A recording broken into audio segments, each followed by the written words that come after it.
यह कहानी है दो दोस्तों की, जिसमें एक का नाम है रवि और दूसरे का नाम है मोहित। रवि पतला था और मोहित थोड़ा हेल्दी सा था। दोनों की उम्र लगभग 14 साल की थी। रवि एक अनाथ था। उसके माता पिता एक दुर्घटना में मारे गए थे। तब से मोहित ही उसका साथी था, उसका दोस्त था, उसका रिश्तेदार था, उसका सब कुछ था। दोनों सभी काम साथ साथ करते थे।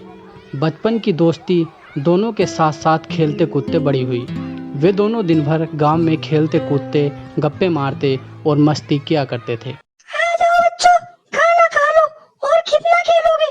सुबह से बस खेलना खेलना खेलना। कभी बैठ के पढ़ा भी दिया करो। आ रहा हूँ माते, जब देखो डांटती रहती हैं। ऐसा नहीं बोलते, वो तुम्हारी मम्मी है। माँ बाप ना होने का दुख बस वही समझ सकता है जिसके पास नहीं है। तू क्यों दुखी होता है यार? जब तक तेरा दोस्त तेरा भाई जिंदा है, तुझे किसी भी चीज की कमी नहीं होने दूंगा। मोहित, तुम खाना खाने आ रहे हो या मैं डंडा लेकर आऊं? आ रहा हूँ मम्मी, आ रहा हूँ। थोड़ा सब्र भी कर लिया करो। अच्छा, हमें सिखा रहे हो? मुझे बहुत सारे काम होते हैं, तुम्हारी तरह मैं कोई थाली नहीं रहती हूँ। मम्मी, क्या मैं रवि को भी बुला लूं खाने के लिए? वरना उस बेचारे को घर जाके बनाना पड़ेगा। बुला लो बेटा।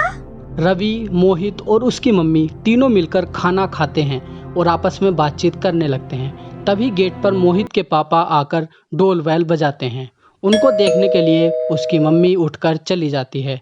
तभी मोहित को पास में लगे हुए मेले की याद आती है। आज शाम को मेला देखने चले क्या? सुना है वहाँ पर बहुत सारे अलग अलग तरीके के झूले लगे हुए हैं। पर क्या तुम्हारी मम्मी मानेंगी? पर मम्मी से पूछेगा कौन? मैंने अगर पूछा तो मम्मी मुझे बहुत डांट देंगी। क्यों ना बिना पूछे ही चला जाए, हम लोग जल्दी वापस आ जाएंगे। मुझे ये ठीक नहीं लग रहा। हमें बड़ों से बिना पूछे बाहर नहीं जाना चाहिए। अरे लेकिन मम्मी को पता नहीं चलेगा ना, हम लोग जल्दी घर वापस आ जाएंगे। और सबसे बड़ी बात, वहाँ पर बहुत सारे झूले और खेलने वाली चीजें हैं, हमें चलकर देखना चाहिए। लेकिन हमारे पास मेले में घूमने के लिए पैसे तो है ही नहीं। मेरे पास थोड़े पैसे हैं, उन्हीं से हम दोनों मेला घूम लेंगे। ठीक है, लेकिन हम घर जल्दी वापस आ जाएंगे। ठीक है भाई, ठीक है, जैसी आपकी आज्ञा। दोनों घर से ये बोलकर बाहर आ जाते हैं कि वो लोग खेलने जा रहे हैं, जबकि वो दोनों पास ही में लगे हुए मेले में घूमने चले जाते हैं। वो दोनों वहाँ पर सभी झूलों को देखते हैं। मोहित के पास कुछ पैसे पड़े होते हैं। उसके पास इतने पैसे होते हैं कि वो दोनों सभी झूलों में एक एक बार बैठ जाते हैं। फिर वो सारा मेला घूमने लग जाते हैं। घूमते घूमते काफ़ी समय हो जाता है और दोनों थक भी जाते हैं। तभी उन्हें घर की याद आती है। लगता है अब हमें घर वापस जाना चाहिए, बहुत समय हो गया है। हाँ, मैं भी अब बहुत थक गया हूँ, मुझे तो अब नींद से भी आने लगी है। ठीक है, घर पहुँच के सो जाना, लेकिन पहले घर तो चलो। अब मुझसे उतनी दूर पैदल नहीं चला जाएगा। चला तो मुझसे भी नहीं जाएगा, लेकिन जाना तो पड़ेगा ना। रात को यहाँ पर भी तो नहीं रुक सकते, और घर पर सब लोग चिंता कर रहे होंगे। क्यों ना हम हमारे गांव जाने वाली बस में बैठ जाएं? क्या तुम्हारे पास उतने पैसे हैं? नहीं, मेरे पास तो अब एक भी रुपया नहीं है। तो फिर तो पैदल ही चलना पड़ेगा। बिना पैसे के कोई भी ड्राइवर हमें अपनी गाड़ी में पैर भी नहीं रखने देगा। क्यों ना हम बस की छत पर चढ़ जाएं, चुपके से? वहाँ कंडक्टर भी नहीं आएगा पैसे लेने के लिए। लेकिन ये तो गलत है ना, ऐसा हम नहीं कर सकते। छत पर बैठना बहुत खतरनाक होता है। अगर हम लोग नीचे गिर गए या फिर हमें चोट लग गई तो? अरे भाई, कुछ नहीं होगा, चलो ना चलते हैं। मुझसे पैदल नहीं चला जाएगा, जल्दी से बस में बैठने चलते हैं। ये दोनों अभी बस से जाने की सोच ही रही होते हैं कि बस चल देती है। तभी रवि की नज़र बस पर पड़ती है और वो शोर मचाना शुरू कर देता है। अरे भाई, रोको रोको रोको, बस को रोको, हमें भी घर जाना है।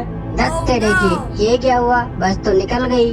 दोनों निराश होकर खड़े हो जाते हैं और एक दूसरे की तरफ देखने लगते हैं। तभी रवि पास में ही खड़े हुए दुकानदार से अगली बस के बारे में पूछता है।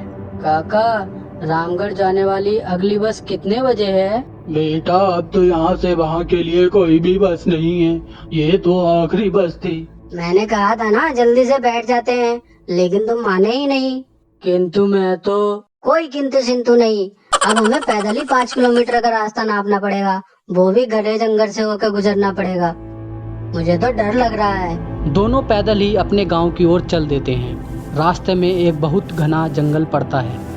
यहाँ रात में तो क्या इंसान को दिन में भी चलने में डर लगे। दोनों पैदल जा रहे होते हैं, तभी झाड़ियों से सरसराहट की आवाज़ सुनाई देती है। वो दोनों घबरा जाते हैं। तभी उन झाड़ियों से एक भेड़िया निकल कर आता है। वो दोनों भागने लग जाते हैं, लेकिन मोहित से ज़्यादा तेज भागा नहीं जाता और भेड़िया उस पर हमला कर देता है। बचाओ बचाओ मम्मी बचाओ। तभी रवि अपने दोस्त को मुसीबत में देखता है और घबरा जाता है।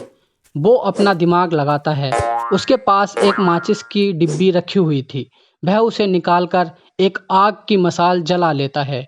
आग को देखकर भेड़िया घबरा जाता है और भाग जाता है। थैंक यू दोस्त, तूने मेरी जान बचाई। तू सच में पागल है। दोस्त भी बोलता है और थैंक यू भी बोलता है। दोस्ती में no sorry no thank you, बल्कि मेरा फर्ज बनता है अपने दोस्त के दुख और सुख दोनों में साथ देना। फिर रवि मोहित को लेकर घर पहुंच जाता है। घर पर उसकी मम्मी उसको घायल देखकर परेशान हो जाती हैं। रवि उनको सारी कहानी बता देता है।